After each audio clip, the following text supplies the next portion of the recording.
မိတ်ဆွေတငယ်ချင်းညီကိုမောင်နှမများအားလုံးမင်္ဂလာပါခင်ဗျာဒီနေ့လေးလာကြရမယ့်ဘုစုတာလေးကတော့ Bluetooth ဘောက်ကလေးပါ Bluetooth ဘောက်ကလေးရဲ့ပါဝါအဖွင့်အပိတ်ခလုတ်ကငုတ်ကလေးကကျိုးသွားပါတယ်ခင်ဗျာဒီနေရာလေးမှာပါဝါအဖွင့်အပိတ်ခလုတ်လေးရှိပါတယ်ခင်ဗျာအဲ့ဒီခလုတ်လေးကိုသူ့ original အတိုင်းပဲပြန်လဲမယ်ဆိုရင်လဲပဲမခိုင်နိုင်တော့ပါဘူးเนาะပါဝါခလုတ်လေးကအရန်သေးပါတယ်အဲ့ဒါကြောင့်မို့လို့ကျွန်တော်တို့ကတခြားလွတ်တဲ့တနေရာမှာအပေါက်ဖောက်ပြီးတော့ ampere တောက်တဲ့ခလုတ်လေးတစ်ခုနဲ့အစားထိုးလဲမှာဖြစ်ပါတယ်ခင်ဗျာCircuit ထဲကဝါယာရင်းလေးတွေကျိုးလေးတွေဘယ်လိုဆက်သွယ်မလဲဆိုတာကိုအသေးစိတ်သိရဖို့ဗီဒီယိုလေးကိုအဆုံးထိကြည့်ရှုကြဖို့ဖိတ်ခေါ်ပါတယ်ခင်ဗျာ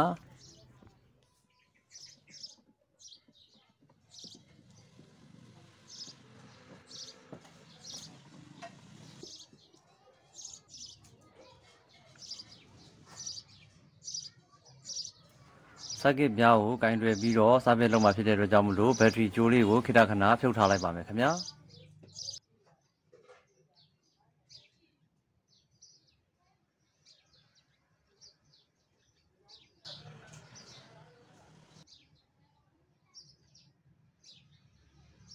socket အဖြူရောင်လေးကနှစ်ခုဖြစ်နေတဲ့အတွက်ကြောင့်မလို့ပြန်တက်တဲ့အခါမှတ်မိအောင်လို့တစ်ခုကို soft pen လေးနဲ့မှတ်ထားလိုက်ပါမယ်ခင်ဗျာ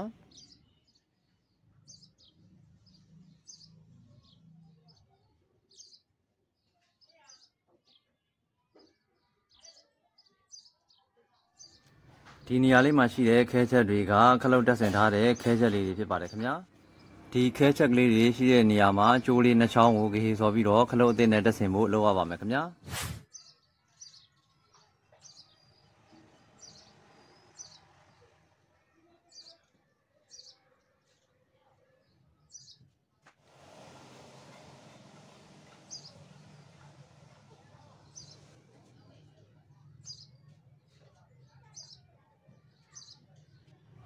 ကျိုးနှစ်ချောင်းကိုခဲဆော်ပြီးသွားတဲ့အခါမှာ circuit ကို Bluetooth box အိမ်ုံထဲမှာပြန်လည်တက်ဆင်မှာဖြစ်ပါတယ်။အဲဒါကြောင့် socket ကလေးတွေကျွန်တော်ပြန်တက်ပါမယ်ခင်ဗျာ။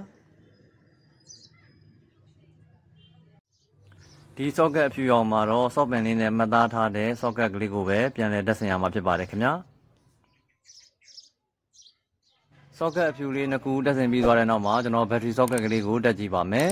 ။ခဲဆော်ခဲ့တော့ငါကျိုးကတစ်ချောင်းနဲ့ကိုပဲ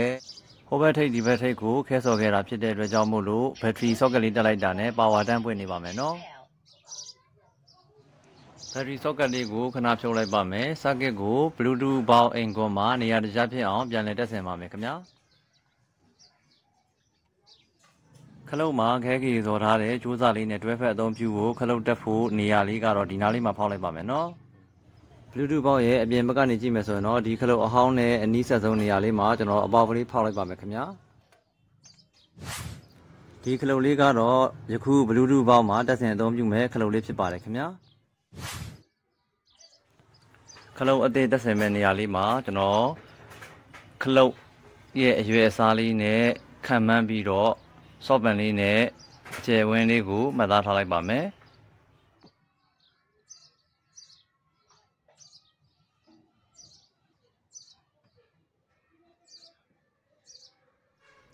ခုနက soft pen နဲ့မှတ်သားထားတဲ့နေရာလေးရဲ့ဒေါင်း၄တောင်းနေရာကိုခဲကြီးဆိုတဲ့ဂန်းလေးအသုံးပြုပြီးတော့နေရာလေးတွေမှတ်ထားလိုက်ပါမယ်ခင်ဗျာ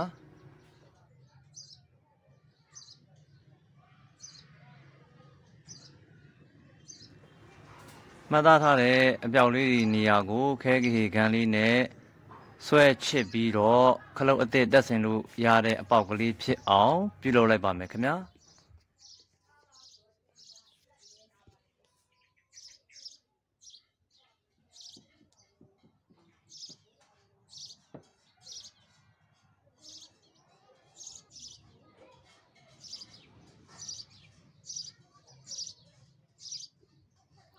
ဖောက်ပြီးသွားတဲ့အခါမှာတော့အပေါ်မှာပွားနေတဲ့ကော်တွေကိုတက်တက်ရဖြစ်သွားအောင်ဗလိဒါလေးနဲ့နှိဖြတ်ပြီးတော့အပေါက်ကလေးကိုလည်းနည်းနည်းညှိပေးလိုက်ပါမယ်ခင်ဗျာ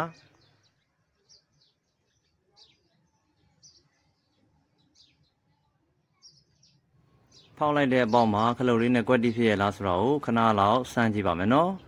အပေါက်ကတော့ကွက်တီပါပဲခင်ဗျာခုနကခလုတ်အဟောင်းရဲ့ခဲချက်လေးတွေမှာခဲစော်ထားတဲ့ကြိုးလေးကိုထုတ်ပြီးတော့တက်စင်မဲ့ခလုတ်မှာခဲကြီးစော်ပြီးတော့ join လိုက်ပါမယ်ခင်ဗျာကျိုးနဲ့ခလုတ်ငုတ်လေးတွေကိုခဲစော်ပြီးသွားတဲ့အခါမှာဆွတ်ပေးဖို့အတွက်မိကန်ပိုက်အဆွတ်ကလေးတွေကိုကြိုတင်ပြီးတော့ဆွတ်ထားလိုက်ပါမယ်ခင်ဗျာ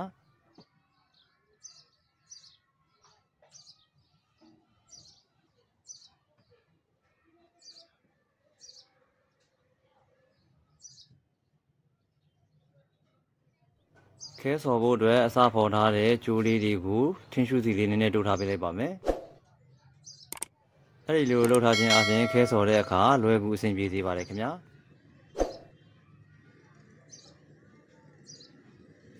ခဲကြီးစော်တဲ့အခါထွက်လာတဲ့မီးခိုးငွေ့တွေကိုမရှူမိအောင်သတိထားပါခင်ဗျာကျန်းမာရေးအတွက်မကောင်းပါဘူး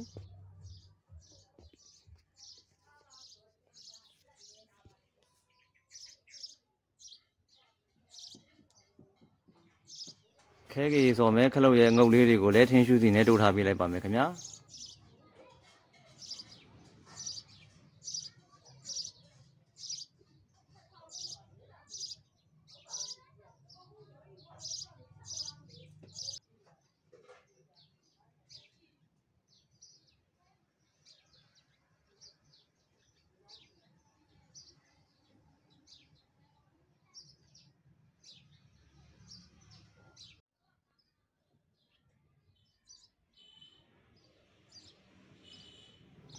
ခလုတ်ကိုတက်ဆင်တဲ့အခါမှာတော့မိတ်ဆွေတို့ကြိုက်တဲ့ဘက်မှာ on off ခလုတ်ကိုထားနိုင်ပါတယ်ခင်ဗျာဘယ်ဘက်ကိုထားခြင်းတဲ့သူကလည်းဘယ်ဘက်မှာထားနိုင်သလိုညာဘက်မှာထားခြင်းတဲ့သူကလည်းညာဘက်ကိုလှည့်ပြီးတော့ခလုတ်ကိုတည့်ထားနိုင်ပါတယ်ခင်ဗျာ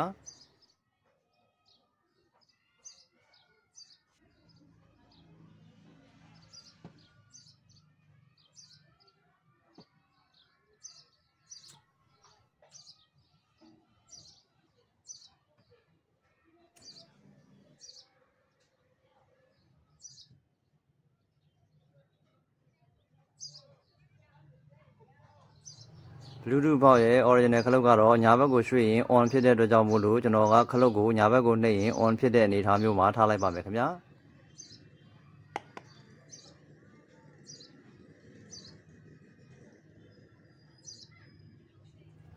ခလုတ်အသစ်လဲတက်ဆင်တဲ့အစီအစဉ်ပြေမပြေသိရအောင်လို့ကျွန်တော်တို့ battery ကြိုးလေးကိုငုတ်ကလေးမှာ socket ကလေးမှာတက်ပြီးတော့ဆန်းလိုက်ပါဦးမယ်ခင်ဗျာ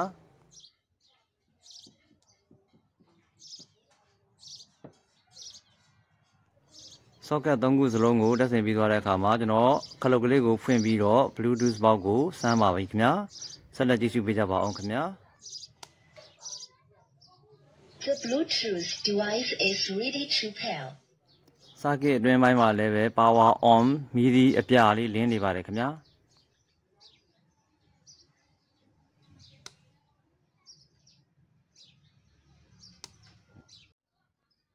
The Bluetooth device is ready to pair. အခုဆိုလို့ရှိရင် Bluetooth ဘောက်ခလုတ်ကျိုးသွားတဲ့ဟာလေးကိုတခြားခလုတ်လေးနဲ့အစားထိုးတဲ့အစီအစဉ်ပြီးပါပြီခင်ဗျာ SD ကလေးထည့်ပြီးစမ်းပါမယ်ခင်ဗျာဖုန်းကဒီတစ်လုံးနဲ့ရှိတာမို့လို့ Bluetooth နဲ့စမ်းပြီးလို့မရပါဘူးကျွန်တော် SD ကလေးနဲ့စမ်းပြပါမယ်နော်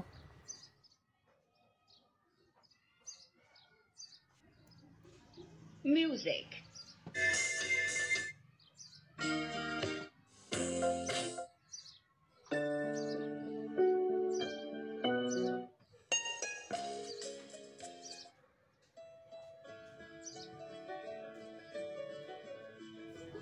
Video အဆုံးထိလိုက်ပါလေးလာကြည့်ရှုပေးကြတဲ့မိတ်ဆွေတငယ်ချင်းညီကိုမောင်နှမများအားလုံးလူတစ်ယောက်ချင်းစီတိုင်းကိုကျေးဇူးအများကြီးတင်ပါတယ်ခင်ဗျာ